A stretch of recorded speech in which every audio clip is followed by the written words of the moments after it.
Hola, queridos amigos conspiradores, conspiradora. Hola, ¿qué tal? Conspiradores. Bueno, un tema, a ver, que se los pregunto a ustedes, mis queridos conspiradores en casa.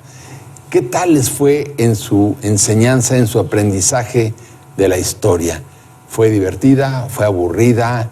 ¿Les sirvió? ¿Les encantó? ¿O la despreciaron? ¿O realmente la disfrutaron? O la sufrieron. O la sufrieron. Pero esa es la pregunta. Esa es una pregunta que es muy importante porque quien no conoce la historia, bueno, pues está condenado a repetirla. Oye, Paco, y además hay algo que yo siempre repito. Realmente quien te haya contado la historia aburrida, te la contaron mal. No tiene absolutamente nada de aburrido. A mí me parece que está reflejado absolutamente todos los sentimientos, las emociones, las ideas del hombre en esa magnífica materia. A mí me encanta.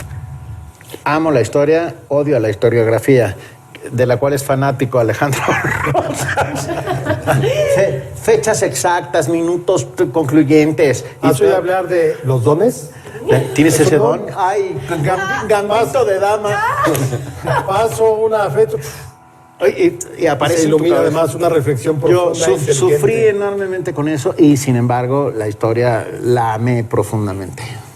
A mí me gustó mucho la historia, también tuve malos profesores, ahorita les puedo platicar, pero en general creo que sobre todo mi mamá contaba muy bien las historias, fueran de ficción, fueran de caballería, fueran de la historia propiamente, y ahí creo que influyó mucho en que me gustara a pesar de malos maestros, por ejemplo. Claro. Esto no es un programa, esto es una terapia de grupo. Salud. Muy bien, muy bien. Buy the ticket.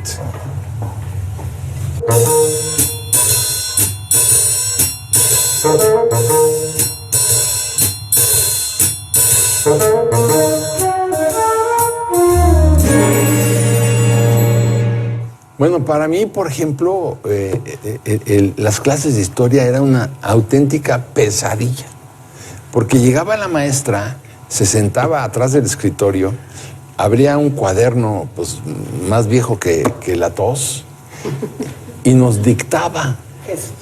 Nos dictaba, entonces tenías que apuntar todo lo que ella decía, porque de repente se levantaba a revisar los cuadernos de todos nosotros para ver si habíamos tomado nota. Y bueno, pues entonces tenías que... ¿Qué es secundaria o prepa? Primaria. En primaria. Y entonces era una pesadilla, porque además dictaba cosas, eso, de historiografía, ¿no? En esta fecha llegó Cristóbal Colón, y Cristóbal Colón había salido del puerto de Palos, y la reina de Castilla, y que le dio las joyas. Era una verdadera pesadilla. Y yo absolutamente odié la historia. Cuando llegaba esta mujer a dar la clase y pedía así, un día me acuerdo que ella llevaba siempre una pluma con tinta roja y uno de mis compañeros empezó a hablar y agarró ella en su desesperación y le aventó la pluma para que se callara, ¿no? Y le cayó aquí en la cara y la tinta roja le manchó la cara. Y película Hitchcock. Y aquel para hacerla sentirla una bruja, que realmente es lo que era, porque la escoba la dejaba en la puerta, corrió hacia él y ¡ay, mi ojo! ¡Mi ojo! Tenía en el ojo, pues tenía toda la cara llena de tinta, ¿no? ¿Y se le quitó el mal hábito de aventarle cosas a sus alumnos? Sí, pero siguió leyendo toda la... ¡Qué Pero ¿sabes qué? pesadilla! Pero no éramos de cristal, no éramos generación mazapán y aguantábamos, Candela, que te aventaba el profesor el borrador, pues uno lo aguantaba. O lo esquivaba. O lo O lo esquivabas, esquivaba, o el claro. gis. O que te dijeran, bórrale revuelta porque se te cae el pizarrón. Ese fue mi profesor de trigonometría. A mí las matemáticas absolutamente negada. Y sin embargo la historia sí defiendo a pie juntillas, que es como te la cuentan. Y eso que hacía tu mamá, qué fantástico. El que te cuenten una historia, sea la historia con mayúscula, lo hemos dicho muchas veces, igual se te indigesta. Como una historia con minúscula. Pero con una historia con Yo minúscula. la escribiría indistintamente, es decir, Sí. no hay una historia con mayúsculas, sino es la historia, y creo que... No lo puse yo, son los académicos. Ah, no, claro, en el momento en que la vuelves más humana, digerible, Eso, divertida. Entonces ya... Y además está entrelazada, porque realmente sí, la pregunta es, tú, conspirador en casa, ¿cómo te enseñan la historia? Esa es la gran pregunta, porque... ¿Y cómo les enseñas tú a tus hijos? Exacto, Esa es la porque es parte un proceso. clave. Tú no puedes hablar de Colón, tu ejemplo que habías puesto, si no hablas de la reconquista de España o no hablas de una Isabel católica o no hablas, entonces realmente tienes que sentarte ¿tienes tiempito? Te voy a platicar. O sea, es una cosa que está metida en las ideas de nosotros. ¿Qué hicieron otros antes que nosotros? Eso es lo que quiero decir. La historia de Paco es mi historia en la prepa. Mi maestra de historias y además era bastante... Contaba muy bien las cosas, pero luego era excesivamente promiscuo. No, pues... Teníamos un pacto. Ella ponía 2 temas en el pizarrón, cada quien escogía el que quería y ese era el examen final. Y yo mes a mes escogía un tema, ponía el título y firmaba y se lo devolvía en blanco. Y presentaba exámenes extraordinarios y así pasé. ¡Qué horror! Sí, porque era esta lógica de el 14 de abril a las 14.4 horas y el 30, ¿cómo se llamaba? No sé qué. En cambio, la historia me parecía fascinante y ella contaba muy bien, pero a la hora de los exámenes era excesivamente... Pero no dictaba. No, sí, dictaba, sí. Era... Eso ya no se estila. Yo no soy historiador por su culpa. ¡Qué horror! Sí, qué horror. Ahora, yo, digamos, en la primaria, la historia a mí me toma de dos puntos, porque primero aprendí la historia de Guatemala, después la de Colombia, y luego cuando llego a México a los 9 años, ya es la historia de México en la primaria. Y era algo interesante porque era como redescubrirme a los 10 años por qué, y por qué vamos a... por qué en México está la Virgen de Guadalupe, y por qué, y todos los porqués a los 9 años fue una curiosidad que me fue un motor para aprender historia. Y ya en secundaria, la profesora, que ojalá nos esté viendo, Mónica Lobatón, me daba historia de México. A la cual le mandamos saludos. Sí, le mando muchos saludos. Después en prepa fue mi tía Isabel, que ustedes conocen, también historiadora. Pero, ¿cómo aprenderme los hueytlatoanis? Ahuizotl, búscale un nombre, búscale algo que sea, no voy a decir a qué me recuerda. A ver, dilos. A huevo. Disculpen. No, pero a ver todos los... Pues mira, está Axayácatl. No, en orden. No, en orden no. No, porque yo soy igual que Benito. A ver, ahí les va. Acamapistli, Huitzilihuitl, Chimalpopoca, Izcoatl, Moctezuma y Huilcamina, Axayácatl, Tizoc, Ahuizotl, Moctezuma Xocoyotzin, Cuitláhuac y Cuauhtémoc. No lo odian. No, qué Es el que tenías junto en la clase y decías, güey. Es que tenías junto en la clase y humillaba a los demás. No, porque yo no a mí me encanta saber que te sabes los hueytlatoanis, porque de eso se trata y que te la sirve historia. Para muchas cosas, para conseguir descuentos en los aviones, por ejemplo. Para ver, ¿cómo se llamaba? Al mostrador del avión y empiezas... Ahuizotl. ¿Sabes para qué me ha servido? Cuando me hablan de un banco, oiga, ¿vive ahí fulanito de tal? Si me contesta quién es el tercer hueytlatoani, se lo digo. Oye, Alejandro, ¿y cómo se llama en náhuatl el nombre entero de Quetzalcóatl y su traducción al castellano? ¿Cuál? El nombre de Quetzalcóatl. Seacatl Topiltzin Quetzalcóatl. Uno caña, nuestro príncipe, serpiente emplumada. Son esas cosas muy lindas. Hola, amigos. ¿No la odian también? O sea, los ñoños. Oye, pero a ver, les cuento. Mi maestra de historia de 6º año era una monumental belleza. ¿De primaria? De 6º año de primaria. Paco. Preciosa. Qué despierto estabas. No, sí, yo siempre fui muy despierto. Y llegaba a la clase y aventaba la puerta de entrada para que todo el mundo nos diéramos cuenta de que ella había llegado. Nada de que cerrarla con cuidado. No, aventaba la puerta. ¡Ah! Y entonces, en lugar de sentarse en la silla, atrás del escritorio, se sentaba en el escritorio, encima del escritorio. Igual que también era muy guapa. ¿Sí? Mía. No era la misma.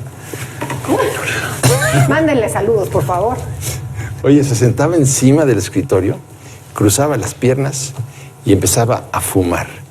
Y fumaba y echaba volutas de humo. Y yo, nos erotizábamos con las volutas de humo. Y claro, luego explicaba la historia y claro, si yo no entendí con la que dictaba, menos entendía yo con ella. Fírmeme el plan de Iguala. No había manera de que yo entendiera nada de lo que estaba explicando, porque además era una belleza de mujer. Fíjate, yo tuve la primaria 0. Luego la secundaria, digamos que sembró la semilla del gusto por la historia, por como contaba las clases de civismo. Era un maestro que se llamaba el licenciado Romero. No tienes una idea de esos que te contaban, además te hacía del derecho civismo, que era derecho constitucional, pero combinaba la historia. Yo creo que ahí fue donde primero sentí la emoción de un maestro que te transmite, así que dije, quiero más clases de estas. Qué maravilla. Qué maravilla. Y también en la secundaria tuve una maestra, los 3 años, se llama Claudia Martínez Martínez, si nos está viendo, que además yo siempre estuve enamorado de ella, pero contaba muy bien la historia. Y ya en la universidad, me acuerdo la maestra Gloria Bella Armengol, que me daba política exterior de México, que era básicamente siglo XIX y XX. Me encantaba ella, pero me encantaba también cómo daba las clases. O sea, de esas veces que dices, ¿por qué no hay otras 2 horas seguidas? Claro, ¿no? porque eso es Y importante. tiene que ver, o sea, el punto no es qué contar, sino cómo te lo cuentas. Claro. Porque al final la historia es muy movible, es muy... Maleable. O sea, no es una ecuación, no No, es un binomio cuadrado perfecto. No es Claro, historiografía. por supuesto. Y además, ya en preparatoria, le mando un beso a mi tía Isabel, una gran historiadora, Isabel Revuelta, que además me llamo igual que ella. En preparatoria tenía, imagínate, que darnos las guerras napoleónicas. Y estábamos en primero de preparatoria. Pero lo contaba con una pasión. Es que es eso. Y con unas ganas de que de verdad todos entendiéramos el relajo que se había vuelto Europa por este hombre, pero si los enciclopedistas, realmente no me cansaba de escucharla, no me cansaba la forma de que quería contarnos y que aprendiéramos con H, aprender todo ese, o sea, con H en medio, aprenderlo, hacerlo nuestro, esos conocimientos, y era fantástico. ¿Me dejan citar a Mark Twain? Ay, claro, bueno. Mi qué educación se vio interrumpida por mis años escolares. Yo empecé a enamorarme de la historia gracias a la biblioteca de mi padre y a la transmisión del conocimiento que había en esa casa, donde se contaban... A ver, la primera vez que oí hablar de la batalla de las Termópilas fue a los 11 o 12 años en esa mesa y fue contado eso como un cuento más. Con Leónidas. Leónidas poniéndose o sea, luchando a la sombra de las flechas de los inmortales persas. ¡Puf! Y ahí es donde le agarras el gusto, ¿no? Cuando te la saben contar, cuando la cuentas de una manera en que hueles el campo de batalla, sientes en la piel el viento que viene del oeste, escuchas el rugido de los cañones. ¡Pum! No, ya está hablando el poeta, ya está hablando aquí el Precioso. poeta. bueno, pues, Ay, Benito, No, qué y es hermoso. que tiene que Divino. ver eso, o sea, evidentemente si tú a lo largo de tu carrera estudiantil tienes un maestro que te sabe contar las cosas, y sea lo que sea, puede ser lógica o puede ser ética, matemáticas, si les saben llegar a cómo contarlo, creo que ya estás del otro lado y eso puede desatar vocaciones enteras. Pero yo también creo, o sea, mi formación, mi gusto por la historia nace porque mi papá, a pesar de que fue médico y ahorita está jubilado y todo, tenía 2 fascinaciones, por el Imperio Mexica y por los mayas. Entonces compraba infinidad de libros, nos llevaba a las ruinas, íbamos a antropología, nos explicaba todo eso. Y por otro lado, mi mamá, la invasión napoleónica a Rusia y cómo habían perdido, y nos contaba cómo los hombres, los franceses regresaban así desarrapados. Ateridos, cayéndose los dedos. Y nos contaba de cuando, pero además estoy hablando, nos contaba de yo tendría 6 años, mi hermano mayor 7 o un poco menos, luego el más chico, y nos contaba cómo a esa edad cómo decapitaron a María Antonieta, y luego nos contaba versión para niños. Muy edificante. Claro, Versión para para una- niños, o sea, para ir a ya que el dormir. Destripador. ¿Cómo nos enseñaron la historia de niños? ¿Cómo la aprendimos? Ahorita regresamos para seguir platicando sobre esto.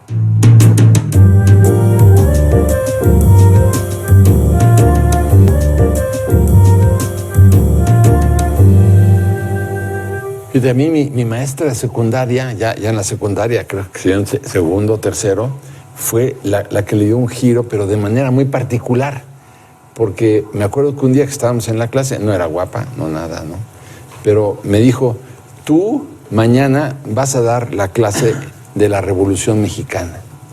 Imagínate, ¿no? Y yo me voy a sentar en tu lugar y te voy a escuchar. ¿Cómo? Investiga, estudia, a ver qué inventas. No sé. ¿De para otro? Sí. Pide ayuda, pregunta a la mamá, pregunta a la papá. Entonces le dije, oiga, mi mamá es extranjera, mi mamá es alemana, mi papá es español. Digo, me tienes sin cuidado. Mañana tú vas a dar la clase. Y entonces, pues me obligó a investigar, me obligó a leer. Y de ahí comenzó el gusto por encontrar otros aspectos de la historia distintos a lo de los maestros, a los libros de texto, a todo. Y entonces yo a esa mujer le agradezco muchísimo el hecho de que me haya permitido investigar. ¿Te empujó? Te dio el empujón Me para dio el el salto empujón. al vacío. Y me encantó ya el proceso de investigación. Y luego, claro, a cada uno de nosotros le decía, tú vas a hablar ahora de la conquista y tú vas. Y yo, en cambio, odiaba las exposiciones. Eran tan aburridas, o sea, la propia y la de los demás, tan aburridas que yo prefería que el maestro hablara, o sea, que nos dijera, que nos contara. Igual, nada de que estarte dictando. Porque al final, después de muchos años, te dabas cuenta que todo lo resolvían con: ve a la papelería y pidan una monografía del Emérito de las Américas. Y todos teníamos la misma estampita de Juárez sentado en la piedra junto a la Laguna del Encanto, Tocando con su la flauta de flautita. Carrizo que nunca tocó. Y luego la siguiente, el tío enojado, casi a punto de pegarle porque había perdido un borrego, y entonces por eso se va. Y entonces todo lo resolvías a través de monografías. Los niños héroes. También la monografía Que típica quién de sabe los quién las héroes. escribía, pero Sí. maldito sea. Sí, no, una simpleza terrible. Además, la curiosidad. La historia está Es que es eso. unida a la curiosidad. Ahí está todo el quid. Me encanta. Y ahora que estuve investigando, voy a un ejemplo. Por ejemplo, la más mexicana de las mexicanas no era, que es la china poblana, no era ni china ni era poblana. Hindú, Mirra, una princesa, llega en el virreinato, pero no sabemos nada de esa Puebla virreinal ni de la época, se vuelve una mística. En fin, si tienes esa curiosidad y querer entender por qué usamos ese traje de china poblana, pero por qué la filigrana, encuentras unas historias que te dan algo muy importante, que es pertenencia y raíz. Por supuesto. Y eso es de la eso estamos historia. hechos. Y eso es lo que tenemos que transmitirle a nuestros hijos, pertenencia y raíz. O sea, estamos hechos de esto, pero hay que contarlo eso de una manera amable, llena de pequeños detalles que hacen que la historia se convierta en algo atractivo y maravilloso. A mí me gusta que Paco ha estado en todas las alcobas de los héroes de la patria. Sí. Es un pervert. Sí. Bueno, Bollerista. Sí. pero no me ha dado pena contarlo. No, qué bueno que lo transmite. Sí. Bueno, a ver, yo me acuerdo perfectamente bien cuando Porfirio Díaz se casó con 52 años de edad con Carmelita Romero Rubio, y lo cuento en los arrebatos carnales. Él tenía 52 y ella 16. ¿Qué pasó en la habitación nupcial entre ellos dos? Yo prefiero no saberlo. Solamente lo sabemos 3 personas: Porfirio, Carmelita y yo. Yo estaba abajo de la cama, lo vi todo, por eso se los conté. No, lo oíste todo, porque si estabas debajo. Es Pero lo que veía a través del espejo, que estaba en Ay, qué perro. me molestó un poco la vacinica, luego quité la vacinica y ya pude ver todo. Otro que viste, yo me acuerdo mucho de esa explicación, fue cuando en el castillo hicieron el amor Alma Reed y Felipe Carrillo Puerto. Sí. Ahí en Qué Chichén Itzá. apasionante. Chichén Está Itzá. hablando no del castillo de Chapultepec, sino del El castillo, castillo de Chichén Chichén De Itzá. Chichén Itzá, sí. Cuando todavía se podía subir a hacer el amor. Se volvió loca esta mujer con... Pero fíjate, Exotismo, al bueno. final lo que estás contando tiene carne, tiene esencia, tiene alma. Espíritu. Y no es nada más plan de Iguala, 24 de febrero de 1821, dice tal, sino es lo alrededor. Llegaron, se abrazaron, igual no lo quiso abrazar, le dio la mano, nunca se habían visto, él era de origen africano, afrodescendiente, guerrero, y el otro era un fifí, pero entonces, ¿cómo se vieron? ¿A qué olían? Pero imagínate, cuando finalmente logré hacerle la entrevista a la tigresa, todo lo que era el movimiento del 68, porque ella lo vivió como amante de Díaz Ordaz, y ella, afortunadamente para mi buena suerte, lo ratificó. A mí me decía, dime por favor tigresa. Yo le decía, señora, yo no le puedo decir tigresa, yo le puedo decir doña Irma, usted me inspira mucho respeto. Entonces, eso... No quiero que me respetes. Le encantó a ella, no, le encantó a ella. Y entonces me dijo, mira, te voy a decir una cosa, mijito. Las cadenas del matrimonio son de tal manera pesadas que hay que cargarlas entre 3. Wow. Entonces, eso me decía. Y es Eso que me decía la Es tigresa. la única mujer que abofeteó, imagínate abofetear a Díaz Ordaz. Y había ¿Qué una tal? cola, ¿eh? Bueno, sí, había fila, compren ticket. Pero ella sí lo hizo. Pero Ella sí lo hizo. de lo que están hablando es de seres humanos de carne y hueso. Sí, lo repetimos 20,000 veces, pero son seres humanos en unas circunstancias, viviendo épocas históricas que te hablan de espacios, de otros tiempos, de otras formas, pero acabo de ver una película, se la recomiendo muchísimo, se llama La Excavación, o en inglés The Dig. Maravillosa. ¡Qué maravilla! Qué maravilla. Yo salí llorando de emoción de la historia. Y ahí justo comenzó la importancia de los personajes secundarios en la historia. Los personajes secundarios son los que hacen la historia por debajo de la historia de bronce. Son los que crean entramados, si la historia no está llena de pasiones humanas, no sirve para nada. No sirve para nada, porque además hay una parte en la historia que dice, que me gusta muchísimo, que dice este hombre. No sientas que no vas a trascender. Desde las pinturas en las cuevas hasta hoy. Son nuestras primeras palabras. Y somos un continuo, somos un estar continuamente. Y bueno, pues salí emocionadísima. ¿Qué forma de narrar lo que es la historia, lo que somos? Pero imagínate cuando a mí me dijo, estábamos juntos, la Güera Rodríguez y yo, la amante de Iturbide, y me dijo, mira, soy una mujer absurdamente rica también en términos de dinero, era muy guapa, ¿no? Y además tengo todo el poder político y tengo todo el poder clerical, soy invencible, a ver quién se me acerca. Y se le acerca Iturbide, y además Iturbide se vuelve loco por ella, y claro, Iturbide estaba casado y tenía 6 hijos. Y de cualquier manera quiere casarse con ella para que ella sea la emperatriz de México. Pero bueno, no lo logra, ¿no? Y entonces va él a ver a la Mitra, va a ver a las autoridades clericales, inquisitoriales, y dice, me quiero casar con la Güera Rodríguez. Y dice, no, nosotros no podemos tener un emperador divorciado, Agustín. Pero no te vamos a dar el divorcio nunca. Entonces la Güera le dice, eres un hombre muy torpe, eres un hombre muy tonto, yo me voy a ocupar de lograr el divorcio. Y va y se acuesta con las máximas autoridades del tribunal eclesiástico. Y se acuesta con todos los del tribunal inquisitorial. Y al final le dicen, Güera, estuvo maravilloso, pero no podemos tener un emperador divorciado.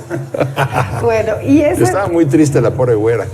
Hay que buscar a la Güera Rodríguez de la historia, porque es una mujer muy, muy poderosa y no por piruja. Hay una novela. No, yo nunca dije eso. Paco jamás mencionó la palabra. Yo estoy diciendo nada más porque es una de las cosas. Hay una novela que de Guillermo Barba llamada La Güera Rodríguez, no se la pierdan. Sí, es un personaje fantástico, la verdad. Sí era la mujer más bella del virreinato, pero esa no es su fortaleza, ¿no? No, qué talento tenía. Pero fíjate, yo llevo 32 años hablando con los muertos. Yo también. Entonces, sesión espiritista, la ouija, oigo lo que me dicen, lo que me quieren decir, lo que quisieron decir, y luego lo pongo por escrito. ¿Y cuál es el que más te ha impresionado de los muertos? ¿Sabes quién? Madero. Hasta le hace un libro hablando con los muertos. Sí. ¿Por qué? A ver, cuenta. Porque realmente creyó a pie juntillas que hablaba con los muertos. Y todo lo condicionó, o sea, toda su parte espiritista la transformó en una parte cívica. Si no conoces el espiritismo, entonces caes rápidamente era un ingenuo. Tendrías que explicar muchas cosas, pero es muy rico todo eso. Pero a lo que voy, nuevamente regresando a la manera de cómo conocimos o cómo nos enamoramos de la historia o cómo aprendimos historia bien, yo también creo que en las bibliotecas. Yo recuerdo, por ejemplo, mis maestros que mencioné, pero en la casa que nos contaran historias, que hubiera libros. Pero luego que mi abuelo me empezara a enviar libros, a partir de que yo había leído el libro que él escribió sobre mi bisabuelo y toda su historia de orfandad cuando pierde a su papá porque se va a la revolución y todo eso, le escribo una carta diciéndole que me sentía muy orgulloso de nuestra historia y me empieza a mandar libros, digamos, cada mes. Los primeros 3 fueron uno que se llamaba Yo maté a Villa, que era una descripción minuciosa del asesinato de Villa, con pelos y señales, en la colección Populibros La Prensa. Claro. Qué bárbaro. De Víctor Ceja Reyes. Claro. Los otros 2 eran La Majestad Caída de Juana Mateos y Viva Madero de Francisco Leurquizo, también Populibros La Prensa. Bueno, el último era Populibros La Prensa y el otro era La Editora Nacional, que quién sabe de dónde se sacaban los permisos, pero hay grandes publicaciones del siglo XIX de la Editora Nacional que ya desapareció. Y ahí me empezó a mandar, y entonces ya me empecé a interesar en la historia de México. Y ya pues te vas encontrando amigos con los que comentas y con los que cuentan las historias del mismo modo apasionado que uno las comenta. y creo que ahí va aumentando. Aunque yo creo que aquí ninguno de nosotros estudió historia propiamente. No, yo no. La historia hay que contarla apasionadamente, contarla sintiendo la raíz y la carne y el olor de la batalla y todo lo que significa alrededor. Contemos así la historia para que las nuevas generaciones aprendan a amarla tanto como nosotros lo amamos sin ser historiadores, pero divulgadores de la historia es un término que a mí me... Fui a dar una clase, y con esto concluye, a una escuela pública, y les decía, ¿cómo sabrían ustedes que Cristóbal Colón ya estaba llegando a América, a las tierras ignotas, desconocidas, ¿no? Y se hizo un silencio, y de repente una pequeñita de 9 años levantó la mano y yo sé cómo ya estaban llegando a América. ¿Cómo? Porque vieron una gaviota. Y las gaviotas, me decía maestro, ¿no? Bueno, ¿cuál maestro? Pero las gaviotas no nadan a la mitad del océano. Yo bueno, y le aplaudía, ¿no? Y luego un chavillo también de 9 años dice, yo también sé. ¿Por qué? Porque unos troncos se estrellaron contra el barco de la Santa María. Y a mitad del Atlántico no hay. Entonces, despertar la curiosidad que tú decías de los chiquillos, de eso se trata. Venga, contemos la Yo historia. hubiera cantado la de los hermanos Pinzones.